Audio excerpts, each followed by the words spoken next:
재림이 가까운 이때에 하나님께 마음껏 찬양드리며 예배를 드릴 수 있음을 인하여 감사드립니다. 또한 재림을 준비를 할 수 있는 예수님의 증언의 말씀을 읽고 참 은혜를 많이 받았습니다. 선지자와 왕에 나온 솔로몬과 다니엘의 이야기입니다. 이 사단은 솔로몬과 다니엘에게 똑같은 술책을 행했더라고요.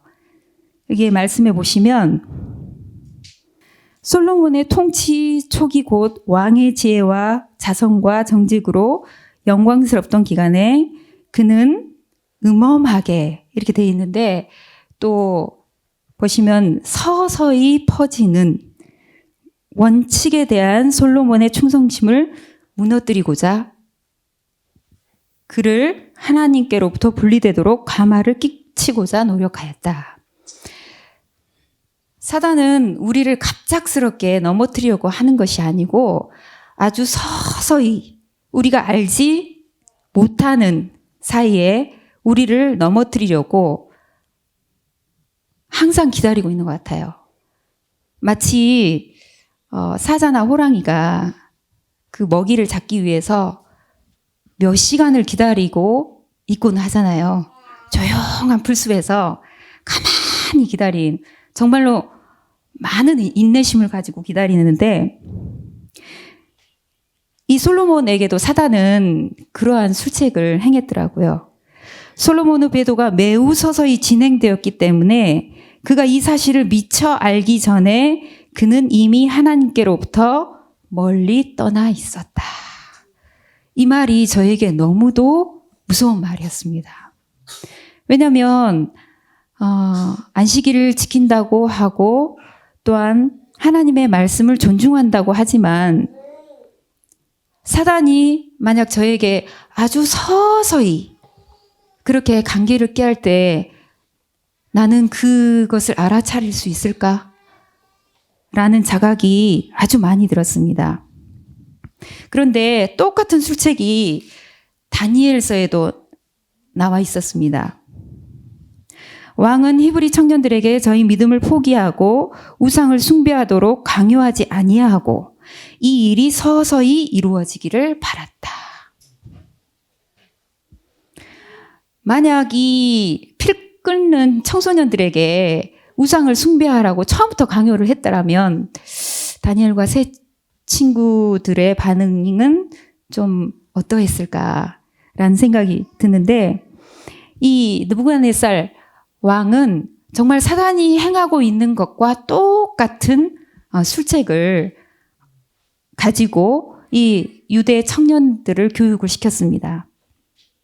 그런데 똑같이 솔로몬과 다니엘과 친구들에게 이러한 사단의 어떤 관계가 이루어졌을 때 솔로몬은 넘어졌어요. 그런데 더 무서운 까닭이 뭐냐면 외적으로 다른 나라들을 능가하려는 강한 욕망에 사로잡혀 왕은 아름답고 완전한 품성을 얻어야 할 필요를 무시하였다. 그리하여 그는 애굽의 공주를 데려오죠. 그런데 처음에는 성공으로 보였습니다. 왜냐하면 그 애굽의 공주가 개종을 하는 것 같았고 또 그 아버지가 땅을 점령을 해서 바쳤기 때문입니다. 그래서 솔로몬의 교만을 더 부추긴 것 같아요. 이렇게 하면 내가 전도를 할 수 있구나. 기호가 이성보다 우세하고 자신감이 더해감에 따라 솔로몬은 여호와의 목적을 자신의 방법으로 수행하고자 하였다. 저의 작은 전도장 가정에 내 방법으로 혹시 하나님의 목적을 성취하려고는 하지 않았나 하는 생각이, 또한 자각이 많이 들었습니다. 그에 비해서 다니엘은 이렇게 서서히 이루어지기를 바랐던 우상 숭배에 대해서 어떻게 그들이 바로 설 수 있었는가? 자기 부정의 습관을 고수하는 한편 목적 추구에 성실하고 근면하고 확고부동하였다. 다니엘과 세 친구는 왕의 진미를 먹지 않기로 결정을 하죠. 그렇죠? 그런데 먼저 저희를 10일 동안 시험을 하는데 먼저 누구에게 갔습니까? 환관장에게 갔습니다. 제일 지위가 높은 사람에게 갔죠. 그런데 허락을 받았습니까? 환관장에게는 허락을 받지 못했습니다. 왜냐하면 이 환관장이 두려워했거든요, 왕을. 그런데 이 다니엘은 포기하지 않았어요. 누구한테 갔어요? 환관장 밑에 있는 그 유대 청년들을 관리하는 관원에게 갔어요. 실은 제가 가장 감동받은 부분은 이 부분이에요. 멜살이라는 이름을 저는 처음 알게 되었거든요. 우리 일반 개역 성경에는 이름이 안 나와요. 그런데 킹 제임스 성경에는 이 관원의 이름이 써져 있었어요. 이 멜살, 이 관원은 이 요구를 들어주면 왕이 불쾌히 여길 것을 두려워하면서도 동의하였으며 다니엘은 그의 제언이 받아들여졌음을 알았다. 이 관원은 환관장도 두려워해서 허락을 하지 않았던 요구를 어떻게 왕이 불쾌히 여길 것을 두려워하면서 들어줬을까? 자기보다 지위가 높은 환관장도 두려워서 못했어요. 그런데 그거보다 유대 청년들을 관리하던 제일 아래 관원이 그것을 두려워하면서도 허락을 해줬대요. 과연 이 다니엘과 이 세 친구들은 어떻게 행동했길래 그 자신의 목숨을 빼앗길 수도 있다는 두려움을 알면서도 허락을 해줬을까? 너무도 감동을 받았습니다. 나는 과연 내가 안식일을 지킨다고 할 때 세상의 법령이 전 세계를 휩쓸 때 자신의 목숨이 어떻게 될지 모르는 두려움 가운데서도 안식일을 지키는 것을 존중해 줄 그런 사람을 얻을 수 있는가? 많이 생각하게 되었습니다. 히브리 청년들의 확고부동함과 자기부정과 그들의 동기의 순결함을 귀중히 여기셨고 하나님의 축복이 그들과 함께하였다. 자기부정. 며칠 전에도 제가 좀 넘어졌었는데요. 내가 뭘 한다고 생각했을 때 정말 그때가 위험한 것 같아요. 내가 조금 뭘 하고 있다. 내가 어떤 하나님의 사업을 하고 있다. 혹은 내가 하나님의 이름으로 뭘 하고 있다라고 생각했을 때가 가장 위험하다. 그래서 제가 회개를 많이 했습니다. 그래서 지혜를 얻기 위하여 그들은 믿음으로 기도하였고 저희의 기도를 실천하였다. 그들은 하나님께서 축복하실 수 있는 곳에 자신들을 두었다. 하나님께서는 복을 주고 싶으신데 제가 과연 그 자리에 있을까? 많이 반성하고 생각하는 시간이었습니다.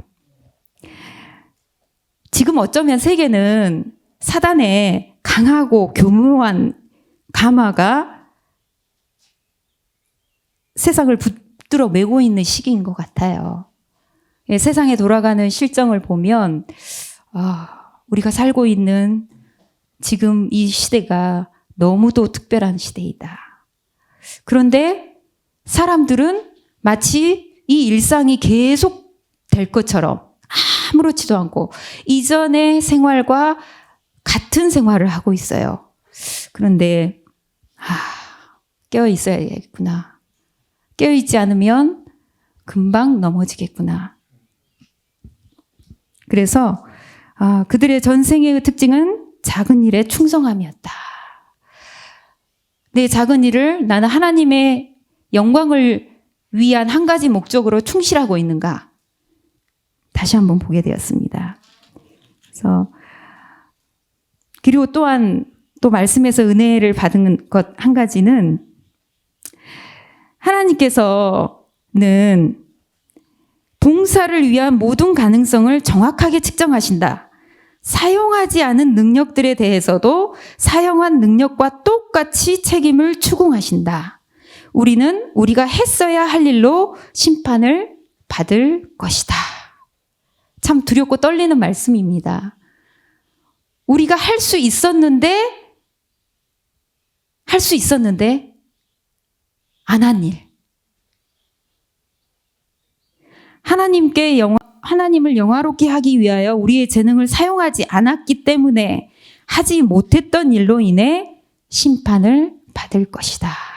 그러니까 심판에 관한 새로운 지식을 얻게 되었습니다.